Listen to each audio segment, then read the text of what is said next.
Hey guys, welcome to my channel. I'm Greg.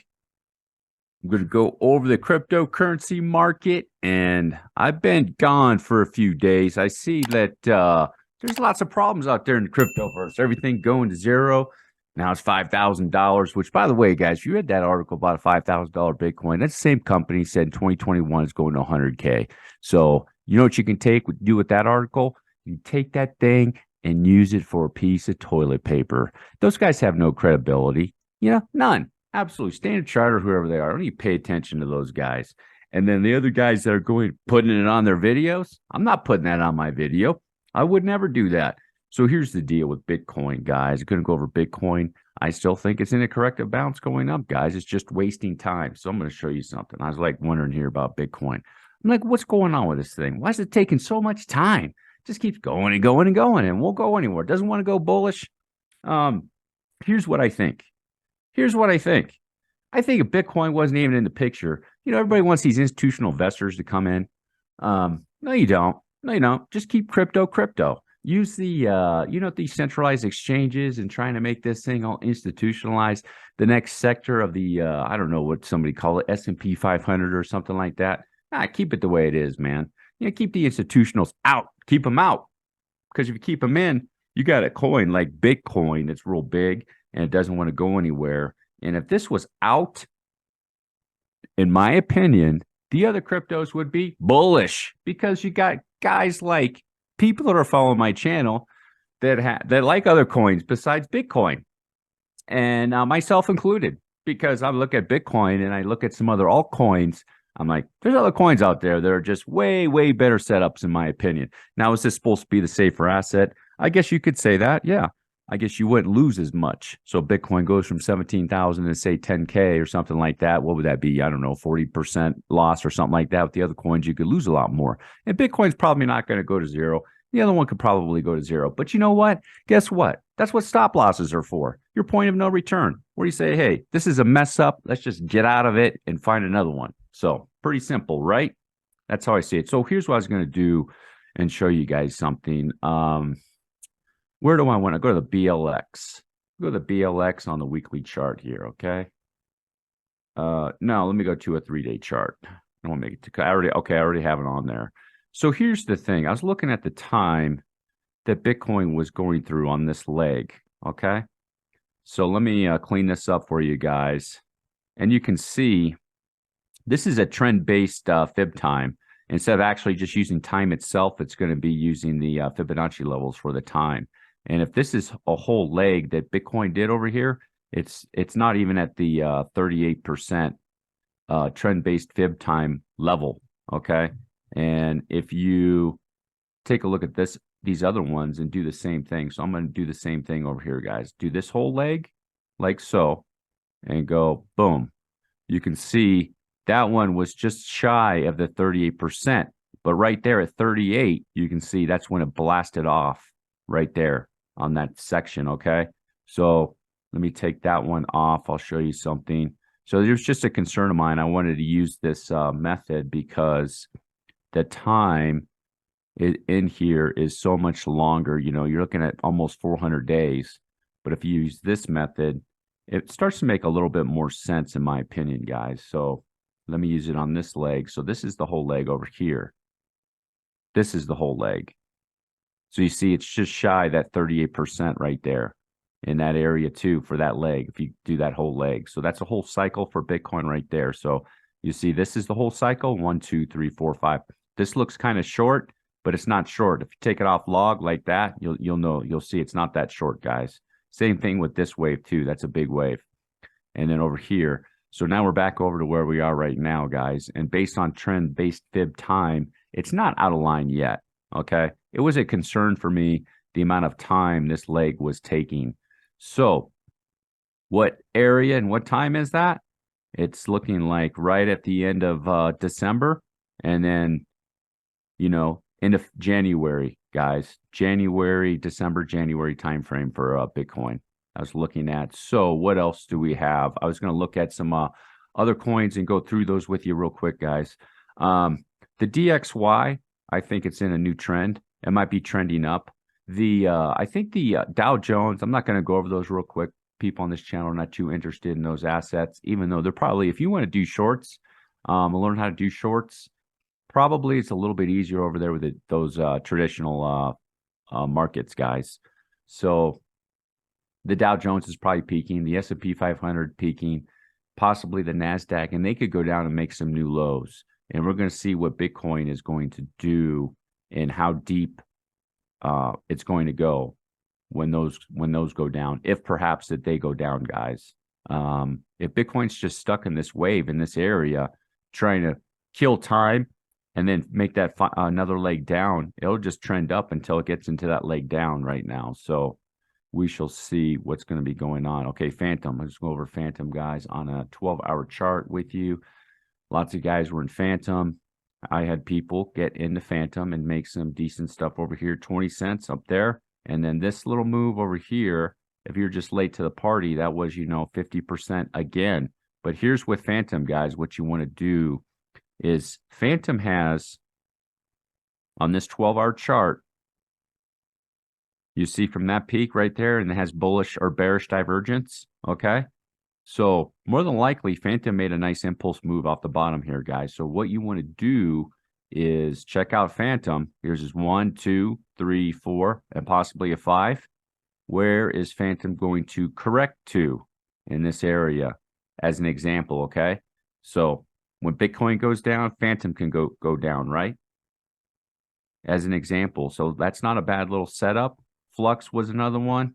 What is it doing? Flux is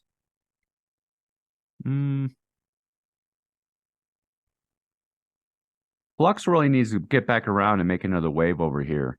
That would be helpful, unless one of these waves is the fifth wave, and it could be. It could be. So Flux is the same thing. Where's it going to correct to, guys? Just like over here, where's Flux going to correct to be able to pick this up in this area once again, okay? Bitcoin goes down, so Flux. I went over Gala and previous video for you guys on Gala. I said take that off log, put that trend right there for Gala, those touches, and right over here, and you could have had a bounce with Gala just like it's doing over there. This is where you want to check out. So Gala could go up, Bitcoin back down, and test that trend again, and then start getting out of there for Gala, guys. So Gala is actually looking pretty good. ICP, I see, is trying to get out of there too. Caspa is another one. Was checking that out earlier this morning, and actually looks pretty good. That is a shallow correction, but this is extremely bullish coin. It could have done that. It might be coming back down to test it, or that could be part of the correction. I would just check it out to see if it comes back down and test that. This is one I would get into. Another one too, guys.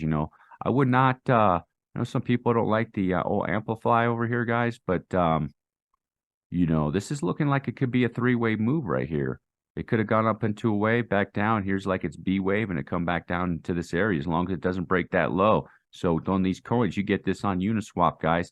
And this coin, here's what's cool about this coin. You see this coin where everybody's whining and crying about the crypto market? You see this one right here? This one could still go up, even when Bitcoin's going down.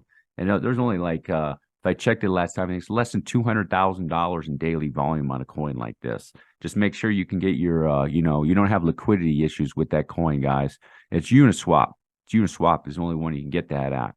A0, I'll go up that a little bit later. Binance still hanging out in this area. Like I said, guys, these cryptos, if it wasn't for Bitcoin, a lot of these cryptos would be bullish. I know it. I can tell. They would be bullish. They're just being held back because of Bitcoin, in my opinion, right now.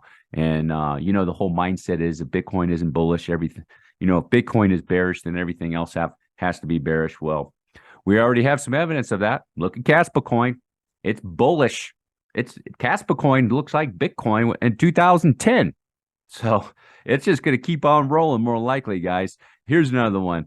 KDA, guys. Now, the most popular coin on my channel, and here's the deal with KDA, okay? Any corrections, they're going to be hit pretty good in the crypto market, and KDA is going to be dragged back down potentially because it is going with it. Here's your line in the sand, 78, 79 cents. And, you start picking that up on corrections. And if it breaks that, you know what to do. You could keep it or let it go. It depends on your strategy right there, guys.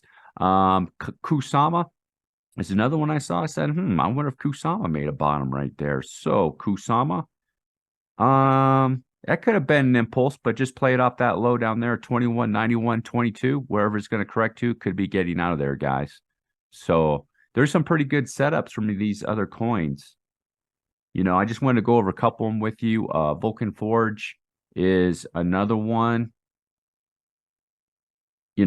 Playing off that low of 261, guys. It came down and tested it and bounced right out of there. As long as it maintains that 261 on some, downtrend in the crypto market, this is going to be good, and it's going to start rolling out of there, guys. So, like, if Bitcoins could potentially be finishing up something, I'm going to show you guys something else too. Here's what we're going to do. We're going to go over some traditional stuff. I'm going to go over some traditional stuff with you guys, okay? Here we go. Here's the 2-year. I'm going over the 2-year. Let me go to the 2-year notes with you guys and go on to a weekly chart. I'm going to show you something. 2 years, the 2 years follow the interest rates, okay? So you see the 2 years are at 4.39 and the federal funds rate is 3.79. So they're just above it. So wherever the 2 years go, they follow it. And you can see on the 2-year notes here, it went up in this massive wave, and it's forming a bearish divergence. So the 2 years are peaking out. Could they still go up a little bit, say 5%? They could, definitely, guys. But a process in here that is going to be saying that they're peaking out too, okay, with the 2-year notes. And then if you go to the, where's the federal funds rate that I have in here? I have the federal funds rate somewhere. Yeah, federal funds rate 3.78, and the 2 years are at 4. So they're just above. So here's the federal funds rate on the weekly. You can see right here that they're going to be peaking. So the Fed is going to, just based off the chart data and their meetings and going through everything and making an educated guess based on the charts and based on the bearish divergence that is forming, more than likely the Fed's going to have a hike in December, obviously. Then they have another meeting in February. They'll have another hike. And then sometime after that, they might have one more, and then there will be a pause. Okay. And you don't want a pivot. You do not want a pivot. If the Fed does a pivot, that will crash the market. If the Fed does a pause and keeps the interest they want it at 5% plus, then the markets can go up, including Bitcoin, and then they're going to do a pause. So I'll show you an example of that as an example. Let's go over to Bitcoin. The last time that they did that. So you want to make sure that the people, some of the folks in the cryptoverse and the markets, they're not paying attention, just watching the regular channels, like not necessarily like crypto channels. I think some of them might know this, but the ones that are watching like CNN or something like that, they're going to say, oh yeah, you got to wait for the pivot. You got to wait for the pivot. It'll be too late for them to wait for the pivot. They're going to miss it.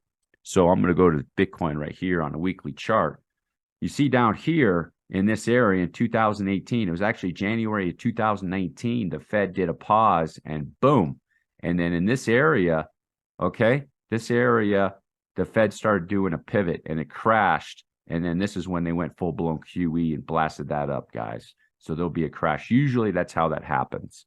It's not 100% every time, but usually that's how it happens. You want to pause and then a pivot. So, all right, guys, I just want to go over that a little bit with you. I'm still in Mexico City. I took a break. Just to clear my mind from the cryptoverse. And then I had some time last night. I went over it and I was investigating some stuff and looking into it and watching some guys on other guys on YouTube and stuff. And man, I'll tell you what, man, just over the last 5 days, man, it's like it's like a lot of people really, really just like, man, they've just gone so bearish. Like, and don't get me wrong, Bitcoin is not bullish or anything right now, but it's just everything's focused on Bitcoin. Bitcoin's bearish, or everything else has got to be bearish. And that's simply not true. That's simply not true. If you've done some little trades recently in, say, Phantom or some other coins, I was in Aave, didn't make a lot in Aave, but I think Aave is pretty decent, guys, not only because Aave has limited supply, it's a DEX, it's not a centralized exchange, it's more private, and, they actually make money. Aave, if you can believe it, they actually make money. So that's an advantage for Aave too. So Let's see. That's it, guys. I just want to go over some of those coins. I'm gonna be flying back today. I'm getting ready to head on an airplane here in the next few hours, and I'll be back in Cincinnati, Ohio, and then I'll update this and get back on a schedule. Take care of this and see what we can do. Start making a little bit more money. All right, guys. I'll talk to you later. Have a good one. If you made all the way to the end, do me a huge favor. Drop a like. Hit the subscribe button. Peace.